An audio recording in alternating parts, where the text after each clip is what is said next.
আরজি করে খুন ধর্ষণে অভিযুক্ত সঞ্জয় রায় অপরাধ মানসিকতা প্রথম থেকেই অনেক ধরনের অপরাধ করেছে এই সঞ্জয় রায়। নিজেকে সিভিক ভলান্টিয়ার হিসেবে পরিচিত ছিল, সিভিক ভলান্টিয়ার হিসেবে কাজ করত, কিন্তু অবাধ যাতায়াত ছিল আরজি করে।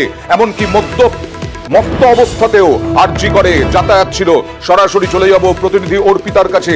অর্পিতা, আরো কুকীর্তি প্রকাশ্যে আসছে, সেই কুকীর্তিগুলো জানতে চাইবো।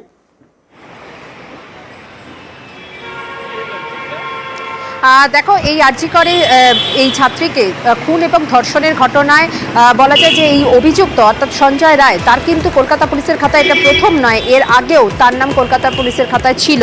2022 সালে 4 আগস্ট কালীঘাট থানায় তার বিরুদ্ধে একটি অভিযোগ হয়, যেখানে কিনা গৃহবধূ নির্যাতনের অভিযোগ করে তার শ্বশুরবাড়ির সদস্যরা।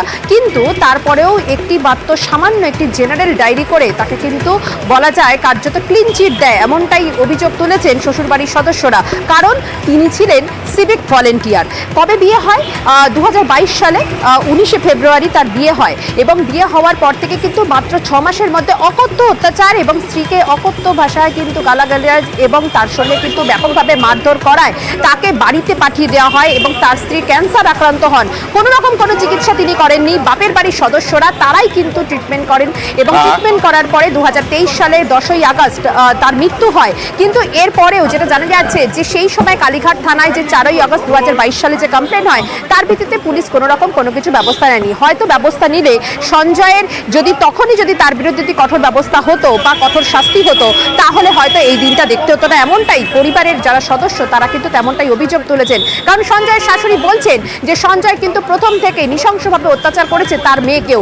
আজকে এই আরজি করে ছাত্রীকে যেভাবে তাকে ধর্ষণ এবং খুন করা হয়েছে বলে অভিযোগ, সেই ঘটনা কিন্তু তার মেয়েকে যেভাবে মানসিকভাবে অত্যাচার করা হতো, শারীরিকভাবে অত্যাচার করা হতো, কালীঘাট থানার পুলিশ যদি 2022 সালে সেই অ্যাকশন যদি নিতেন, তাহলে হয়তো এই দিনটা আজকে দেখতে হতো না। এমনটাই বড় প্রভাবশালী যে কালীঘাট থানা কোন রকম ব্যবস্থা নিল না। অভিযোগের পরেও কি বলছেন শাশুড়ি এবং শালী?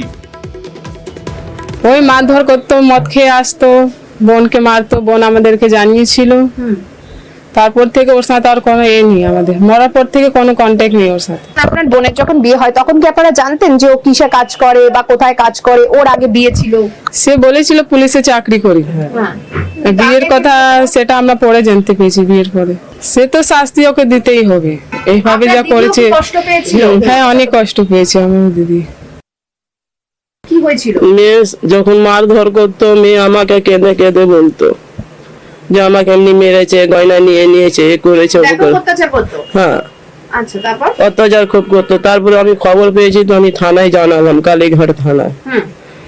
রাত্রিবেলা 2টোর সময় এমনি 2022 সালে। হ্যাঁ, থানায় 2বার জানিয়েছি, কোনো কিছু করা শুনবাই নেই। কেন কি জানি, পুলিশ বলেই কি? হ্যাঁ, ওনার মেয়ে মানে আমার মেয়ে, ওর যা কষ্ট হয়েছে আমার মেয়েও কষ্ট হয়েছে। এই যে অত্যাচারী করলো, এ খারাপ করলো।